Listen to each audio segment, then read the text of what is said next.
Hello guys friends, आज मी तुमच्यासाठी घेऊन आलेली आहे ज्वारीची भाकरी. आज आपण बघणार आहोत ज्वारीची भाकरी कशी करायची. चला तर आपण प्रथम पीठ मळून घेऊया. याच्यामध्ये एवढ्या पिठामध्ये छोट्या छोट्या तीन भाकरी होतात. 3 भाकरी होतात.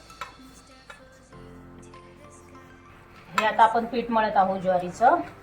ज्वारीची भाकरी फायदेशीर शरीरासाठी का जास्त चांगली आहे चपातीपेक्षा पण, कारण चपातीला तेल मीठ सगळी, पण ज्वारीच्या भाकरीत मीठ नसतं, तेल नाही लागत, पचायला पण हलकी असते, फायबर चांगल्या प्रमाणात आहे, मॅग्नेशियम चांगल्या प्रमाणात आहे.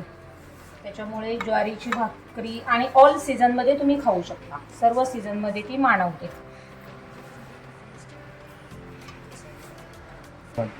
थोडं थोडं पाणी टाकून आपण पीठ तळ हाताने चांगलं त्याला असं मळून घ्यायचं. एकीकडे मी तवा तापत ठेवलेला आहे. आता आपण जरा तो मीडियम करूया, मीडियम फ्लेमवर.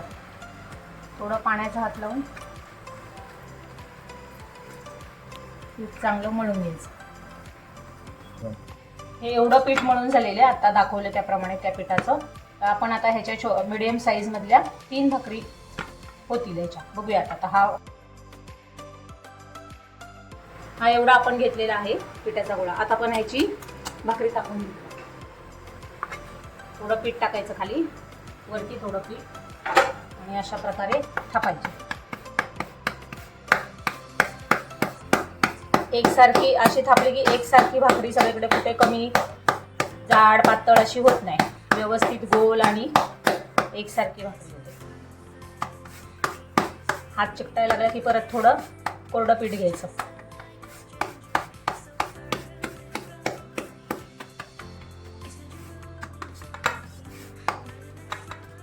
आपल्याला चपात्यांपेक्षा भाकरीला कमी वेळ लागतो आणि फटाफट होतात.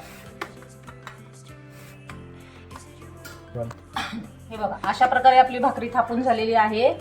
आता ही तव्यामध्ये टाकायची. याला पाणी लावून घ्यायचं थोडं. खूप पण पाणी नाही लावायचं, मग भाकरी पचायला वेळ जातो आणि चिकट होती भाकरी. जेवढी गरज आहे तेवढंच पाणी लावायचं. 2 मिनिटं ठेवायची. आता आपण याला पलटी करून घेऊया. अशी चारी बाजूनी उन्हातलं घातलं की आपल्याला व्यवस्थित म्हणजे भाकरी ठेवायची गरज नाही. आता आपण अंदाज घेऊन पलटी करायची. आता आपण बघायची भाकरी शेकली आहे का अशी. ही आता बघायची चारी बाजूनी भाकरी भाजून झालेली आहे. आता आपण हिला पलटी करायची.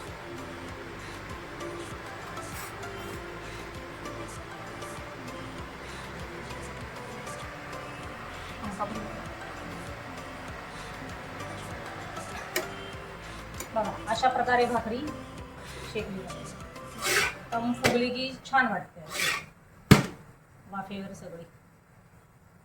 ही झाली तुमची ज्वारीची गरमागरम भाकरी तयार.